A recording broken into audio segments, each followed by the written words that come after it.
Hello, I'm Tom Kimmel. Naples Rotary has asked me to do the near impossible. Make a 20-minute Pearl Harbor attack presentation this morning to include questions and answers. So there is no time to waste in plunging into the murky depths of Pearl Harbor.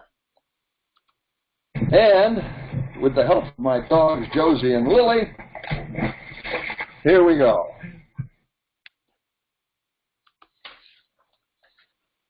Recall that 9 days after the Pearl Harbor attack, the President of the United States selected a sitting Supreme Court Associate Justice, Owen Roberts, to investigate the Pearl Harbor matter. Investigate the Army and the Navy only, and then only in Hawaii. 10 days after the Pearl Harbor attack, Admiral Kimmel and General Short, the head of the Army Hawaiian Command, were fired and replaced. 11 days after the Pearl Harbor attack, Justice Roberts began his deliberations. Investigated for a grand total of 36 days. 47 days after the Pearl Harbor attack, filed a report with the President, who immediately released it to the press, unredacted, declaring Admiral Kimmel and General Short solely responsible for the success of the Japanese attack and derelict in their duty. The President was delighted with this report, released it to the press, unredacted. And that's where the matter stood 47 days after the Pearl Harbor attack. Soup to nuts, end of the story. And that would have been the end of the story, but for this man, the head of OP-20G, the head of Naval Communications Intelligence, indeed the revered father of Naval Communications Intelligence, Captain Lawrence Safford. Captain Safford, almost 2 years after the Pearl Harbor attack, went to visit my grandfather, who was living in disgrace in Bronxville, New York, a despondent and beaten man. Captain Safford, unannounced, came into Admiral Kimmel's office, told him who he was, and said, "Admiral, did you have available to you in Hawaii prior to the Pearl Harbor attack the same information we had available to us in the Office of Naval Intelligence through a program we codenamed MAGIC, which was the secret decoding of Japanese diplomatic and spy communications, which gave us, prior to the Pearl Harbor attack, indications of the time, place, and reason to cover the Pearl Harbor attack. There's a deceit plan to cover the Pearl Harbor attack. Did you have that information available to you in Hawaii, Admiral Kimmel?" Admiral Kimmel, stunned, looked at Captain Safford and said, "Captain, what in the world are you talking about? What is MAGIC?" Captain Safford explained. Admiral Kimmel that very day turned into a fighting tiger. He got himself legal representation out of Boston. The junior attorney on that legal team, Ed Hannafy, actually took Safford's information and wrote the enabling legislation, which Kimmel's team, legal team, sent to the Naval Affairs Committee. The Naval Affairs Committee was so impressed with what they saw, they passed a law. Well, they recommended to the Congress that the Congress pass a law, and they did, ordering the Army and the Navy to conduct further investigation, or there would have been no further investigation 47 days after the Pearl Harbor attack. So that's the real story within the Pearl Harbor story. One man's determination, Admiral Kimmel's, to get the story of the Pearl Harbor attack to the American public. This slide, this chronology, indeed just the first listed investigation in the chronology, tells all you need to know, really. Secretary of the Navy Frank Knox secretly reported to President Roosevelt that, though the exact timing of a surprise Japanese move was clearly known in Washington, D.C., Hawaii was not alerted, and that fighter planes Hawaii needed had been sent to the British, the Dutch, the Chinese, and the Russians. The next day, however, Secretary Knox was told to tell the press merely that Hawaii was not alert. The press was then free to take it up a notch and report that Hawaii was asleep. So in the blink of an eye, Hawaii went from not alerted to asleep. Amazing what a little collusion can do. Secretary Knox's secret report was known to Chairman Roberts, but not revealed to the Commander-in-Chief of the Pacific Fleet, Admiral Kimmel, nor to the head of the Hawaiian Army Command, General Short. We continue. Investigation number 2. Here is the dark heart of the Roberts matter. The Washington High Command falsely testified to the Roberts Commission that Kimmel and Short had the same information in Hawaii as they had in Washington, D.C. This false information did Kimmel and Short irreparable prejudice. The Washington High Command had an obligation as officers and decent human beings to rectify the prejudice to Kimmel and Short from such deplorable misinformation. They did not do so. Indeed, 3 days after the Roberts Commission, General Marshall, Admiral Stark, Secretary of War Stimson, and Judge Advocate General Gatch agreed on a plan to avoid further investigation of Pearl Harbor, especially how to avoid a Naval Court of Inquiry, and how to manipulate Kimmel and Short into retirement. I'll cover this brand new information in a minute. But on to investigation number 3. Captain Safford revealed magic to the Hart investigation. Investigation number 4. Admiral Kimmel indirectly revealed magic to the Army Pearl Harbor Board after Chief of Staff General Marshall had committed perjury and ordered subordinates to do the same. Accordingly, General Marshall was severely criticized by the Army Pearl Harbor Board. Investigation number 5. The Naval Court of Inquiry virtually exonerated Kimmel and criticized Chief of Naval Operations Admiral Stark. Please note well, the Washington High Command discussed magic freely with the Roberts Commission in 1941 when an impression could be left that Kimmel and Short had magic. But in 1944, when that was no longer possible, the Washington High Command declared that magic could not be discussed with the Naval Court of Inquiry or the Army Pearl Harbor Board. Investigation 6, 7, and 8. Clark, Clausen, and Hewitt tinkered at the margins. Investigation number 9. The Joint Congressional Committee found no dereliction of duty. Investigation number 10. My father and uncle submitted our first application to the Bureau for Correction of Naval Records for advancement of Kimmel on the retired list. It was inappropriately denied for lack of jurisdiction of the relief requested. In other words, BCNR refused to hear the matter. Investigation number 11. Unlike BCNR, the Army Board for Correction of Military Records did hear the matter. They found injustice and recommended the relief requested, advancement of General Short on the retired list. But they were overruled by higher authority in the Army Department without an alternative finding of facts.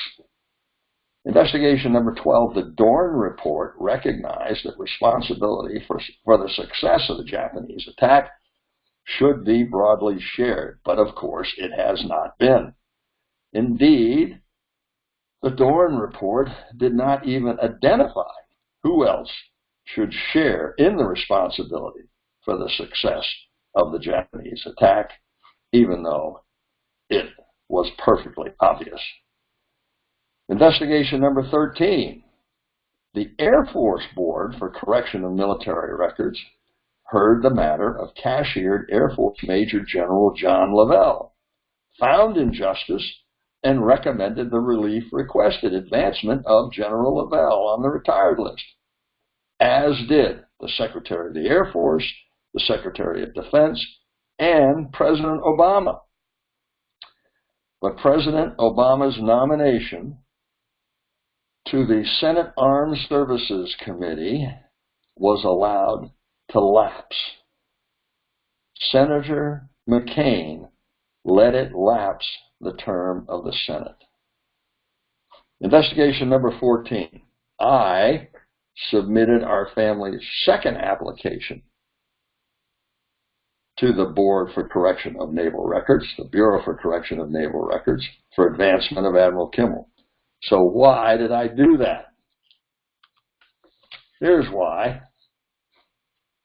I learned in 2010 that the Air Force Board for Correction of Military Records found that the White House and the Pentagon had withheld evidence that the bombings had been authorized by President Nixon and the chain of command. The Air Force Board for Correction of Military Records concluded that General Lavelle was a victim of error and injustice because of politically based decisions that denied him due process.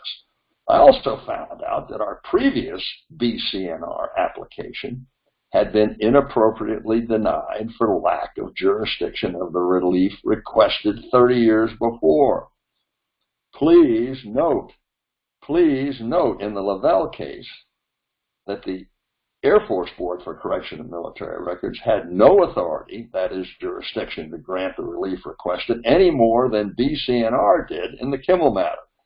Indeed, BCNR, the Army Board for Correction of Military Records, and the Air Force Board for Correction of Military Records all operate under the same statute. That's Title 10 of the United States Code, Section 1370, Charlie. Their job, indeed their only job, is to correct error and remove injustice from military records. Okay, so what's the problem? Perhaps this.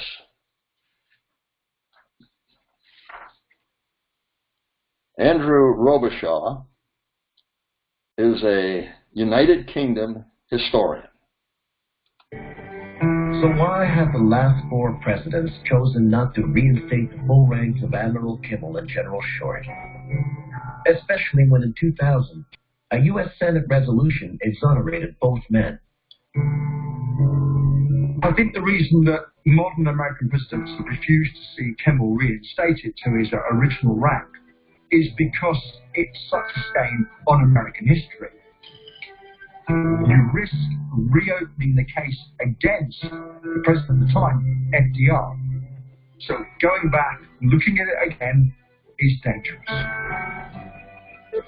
Dangerous? Dangerous? How so? Well, the current director of Naval History summarized the danger. An unstated reason for denying Admiral Kimmel a requested court-martial is that a trial would have risked the reputations of many senior military and government officials in Washington, D.C., who were far more culpable of the failures that led to surprise at Pearl Harbor than Kimmel was. So, what's the best way to prevent further investigation of Pearl Harbor after the Roberts Commission blames Kimmel and Short in Hawaii and finds that the senior military and government officials in Washington, D.C. fulfilled their obligation? Well, here's how. Avoid further investigation and manipulate Kimmel and Short into retirement. From this memo before you, written 3 days after the Roberts Commission, it's clear that Chief of Staff Marshall, Secretary of War Stimson, Chief of Naval Operations Stark, and Judge Advocate General Gatch recognized the danger and devised a way to avoid it. limit investigation to the Roberts Commission, avoid a naval court of inquiry at all costs, and manipulate Kimmel and Short into retirement.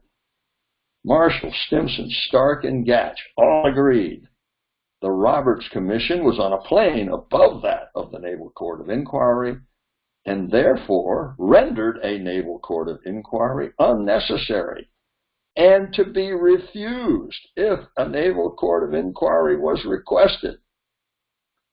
The same day, Stark ordered Admiral Jacobs to advise Admiral Kimmel of General Short's decision in hopes that Kimmel would likewise apply for retirement. Anthony Summers and Robert Swan, in their 2016 book, A Matter of Honor, discovered this transcript before you in Admiral Nimitz's papers at the Naval History and Heritage Center. Indeed, a remarkable find. Vice Admiral Randall Jacobs, Chief of the Bureau of Navigation and Personnel, Vice Admiral John Willis Greenslade, Commandant in San Francisco. Here's how the transcript read. Admiral Jacobs, has Kimmel returned yet? Admiral Greenslade, yes, he's here. Jacobs, I've just been discussing the matter with Admiral Stark, and they want Kimmel kept in a leave status until further disposition is made of the report. I was asked by Admiral Stark to inform you to tell Kimmel that General Short has applied for retirement. Greenslade, in leave status? You want me to tell him that? Jacobs, yes. Ladies and gentlemen, before this suggestion, Admiral Kimmel had not even considered retirement, expected and stood ready to be reassigned. Okay. No one on the Kimmel side denies that the commander is fully responsible. But the truth is that the advancement issue of Admiral Kimmel has nothing to do with assigning responsibility and everything to do with bureaucratic malice and abuse of authority. Consider this question. Why is Admiral Kimmel the only qualified flag officer, meaning admiral, not advanced under the Officer Personnel Act of 1947? Well, here's why. In 1948, the Navy Department merely omitted the name of Admiral Kimmel from the list of flag officers whose promotion was authorized. That would be everyone else, without any reference to his or anyone's performance, constituting a belated, special, disciplinary action of a punitive kind taken without notice to the officer specifically singled out by such omission, Admiral Kimmel. Again, please note there is nothing said about anyone's performance, let alone command responsibility.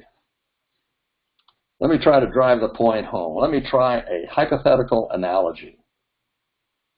Here we go. The Congress passes a law allowing special good guy, good gal awards, SGGAs I'll call them, to all Rotary members.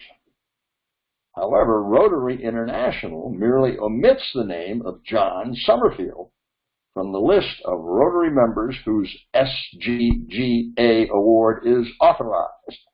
That would be everyone else, without any reference to his or anyone's performance, constituting a belated special disciplinary action of a punitive kind taken without notice to the officer specifically singled out by such omission, John Summerfield.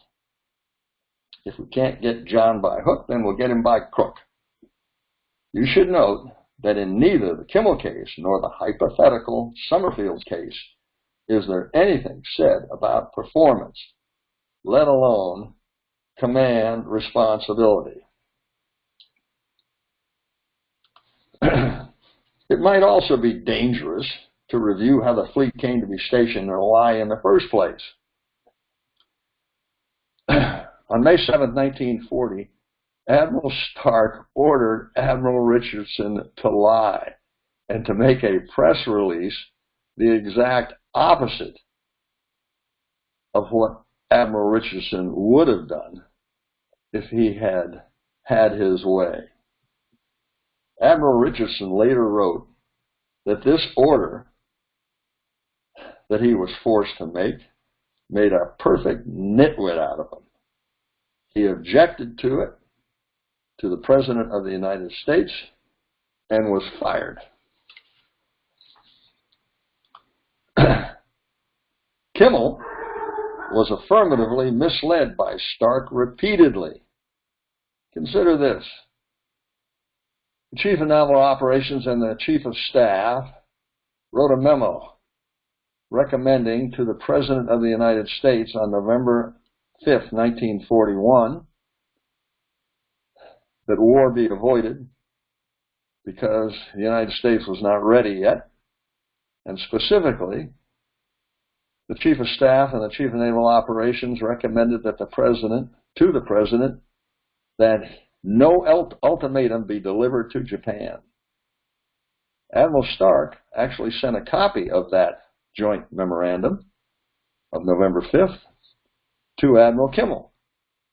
It was sent on November 14th, 1941, for his information. Admiral Kimmel received it on November 20th, 1941. What was never conveyed to Admiral Kimmel was that President Roosevelt ignored Marshall and Stark's advice and sent an ultimatum to Japan on November 26, 1941, affirmatively misleading Admiral Kimmel again. He had been promised on multiple occasions he would be sent all the information that bore upon his problem in the Pacific. Accordingly, he thought he was receiving such information, and he wasn't. Why was Secretary of State Cordell Hull's note so important? Well, the Army Pearl Harbor Board styled it as the document that touched the button that started the war. But Kimmel was not so advised. All right, as bad as that was, it gets worse, because once again, Kimmel was affirmatively misled. Why did Kimmel not realize how vulnerable the fleet was in Pearl Harbor because of this torpedo business? Well, Kimmel was affirmatively misled by Chief of Naval Operations Stark with official dispatches in February and again in June of 1941. He was first told in February of 1941 that British aircraft torpedoes dropped on the Italian fleet at Taranto were dropped in 84 feet or more water. Then in June, Chief of Naval Operations, by official dispatch, revised that assessment, advising Kimmel that the torpedoes dropped on the Italian fleet at Taranto were dropped in 66 feet of water or more. The depth of water in Pearl Harbor is 30 feet generally and 42 feet in the channel. That's why Kimmel did not realize how vulnerable the fleet was in Pearl Harbor, because of this torpedo business. It's terribly important. Let's analyze this torpedo business. Here's a summary of it. On January 9th, 1941, even before Admiral Kimmel took command of the Pacific Fleet on February 1st, the Office of Naval Intelligence received Lieutenant Commander John Oppie's Taranto raid chart, indicating that torpedoes were airdropped in 24 feet of water. Kimmel was not told, nor was any Pearl Harbor investigation told. February 1941, Admiral Kimmel, by official dispatch, was told by Chief of Naval Operations Stark that torpedoes were airdropped in 84 feet of water or more at Taranto. In June of 1941, Kimmel was told by Admiral Ingersoll, Stark's deputy, in an official dispatch.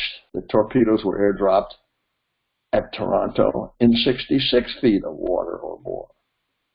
Later in June of 1941, the Navy Department was told that torpedoes were airdropped in 42 feet of water at Dakar. This is the famous attack by the British on the French fleet. Kimmel was not told, nor was the Naval Court of Inquiry told. That's why the Naval Court of Inquiry mistakenly styled in their report the Japanese shallow water airdrop torpedoes were a secret weapon, unknown to any other Navy in the world at that time. Well, it was unknown to the Naval Court of Inquiry and to Admiral Kimmel, but not unknown to the Navy Department in Washington, D.C. July 1941, the Navy Department was told that British torpedoes could be successfully airdropped in 24 feet of water. Once again, Kimmel was not told, nor was any Pearl Harbor investigation told. Summers and Swan, in their 2016 book, The Matter of Honor, discovered that Lieutenant Commander John Oppie, United States Navy, was a United States naval observer on HMS Illustrious when she attacked the Italian fleet at Toronto, November 11, 1940. The battleship Conte de Cavour was sunk, 2 others put out of action. Oppie's report arrived at the Office of Naval Intelligence on January 9, 1941. Attached to Oppie's report was this post-attack chart. Clusters of T symbols show where the British dropped torpedoes. The chart also shows the depths of water in those areas. The torpedoes marked on the chart at a position that lines up with the battleship Conte de Cavour were dropped at a point at which most depths were identified as being only about 4 fathoms. That's 24 feet, ladies and gentlemen. A week after Stark's second Toronto dispatch went off, ONI, Office of Naval Intelligence, received a report from England with intelligence on another of the British attacks of the previous year. This was the attack on the French fleet at Dakar. The report noted the water depth had only been 7 fathoms. That's 42 feet. Receipt of that information alone would surely have alerted Admiral Kimmel and his aides at Pearl Harbor and caused them to reevaluate the possible risk to Pearl. Summers and Swan provided here a clearer look at the Toronto chart attached to Oppie's report of the attack and received in the Office of Naval Intelligence in January 1941. On the chart, you'll see 2 T's, capital T's, indicating a torpedo drop. The chart itself is marked with depths in fathoms. It shows at least one of the torpedoes going down in a spot where depths were recorded as 3 to 3 3/4 fathoms. We're now talking 18 to 22 feet.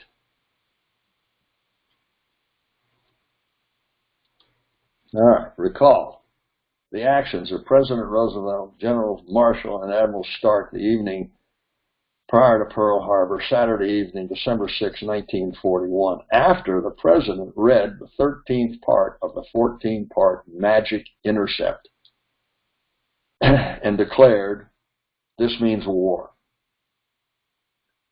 Admiral Stark was asked where he was that evening. He said nobody reached him.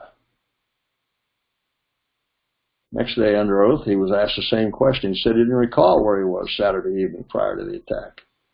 The Joint Congressional Committee shut down.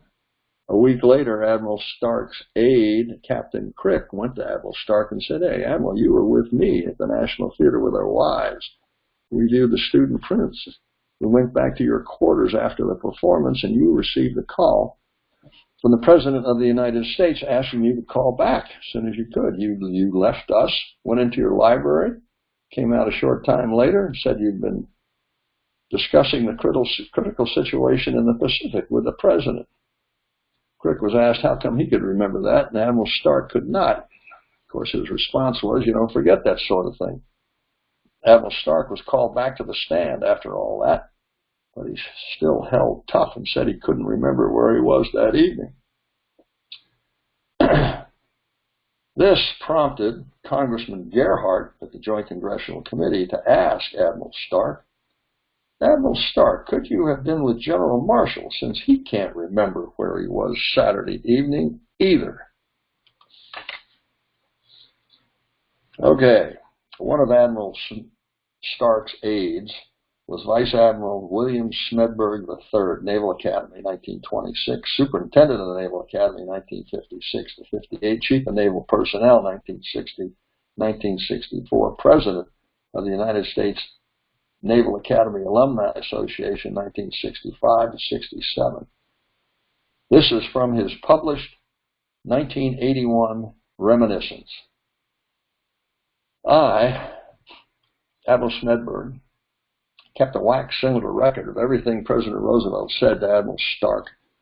He would call up and say, Betty, a nickname for Admiral Stark, I want this done right away. And he'd give 5 or 6 things in rapid-fire order. The Admiral would say, yes, Mr. President, yes, Mr. President, yes, Mr. President. If he got that, Betty, yes, Mr. President, and he'd hang up. The buzzer would ring, and I'd go in to hear Admiral Stark say, did you get all that, Smetty? Yes, sir, we'll get going on it. I monitored nearly every conversation Admiral Stark had, and I made a record of almost all of them. Every now and then, when it was a personal thing, Admiral Stark would tell me to destroy the record. Why is that important? Well, here's why. As Summers and Swan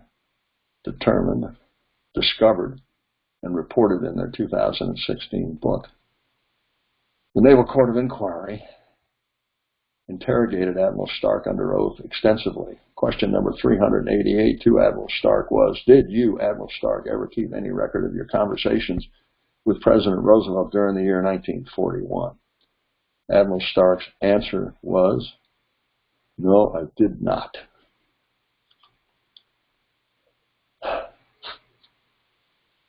Admiral Smedberg further reported, after once again declaring that he kept a record of everything President Roosevelt said to Admiral Stark, he also recorded Secretary of State Cordell Hull calling Stark, and Cordell Hull saying, Admiral Stark, I'm afraid the fat's in the fire. It's up to you military fellows now. I heard the conversation. It was on one of those wax cylinders. I broke up. Now I wish I hadn't destroyed them.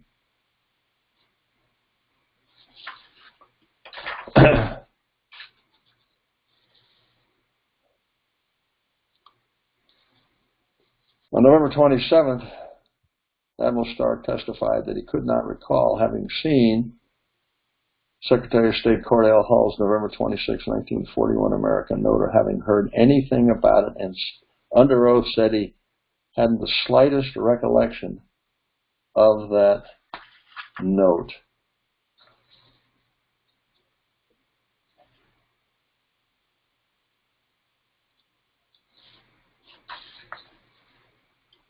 Four points to make about Admiral Smedberg.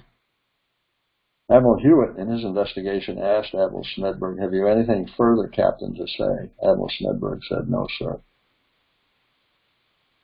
Second point, Admiral Smedberg took a special oath to maintain the security of the information developed during the Hewitt investigation. Point number 3, Admiral Stark was asked by the Naval Court of Inquiry whether Smedberg acted in an advisory, administrative, or in what capacity. Admiral Stark replied, Admiral Smedberg acted largely in the capacity of a regular flag lieutenant's duties. In the fourth point, at the Naval Court of Inquiry, Admiral Stark introduced Smedberg as an additional counsel.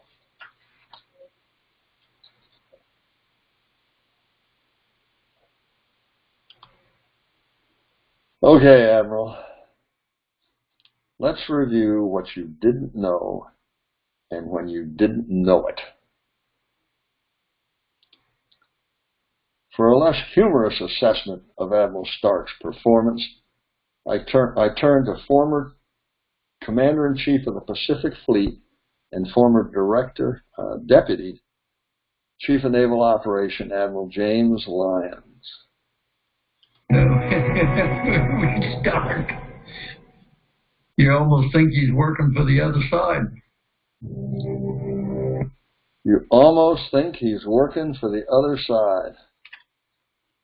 Or put yet still another way,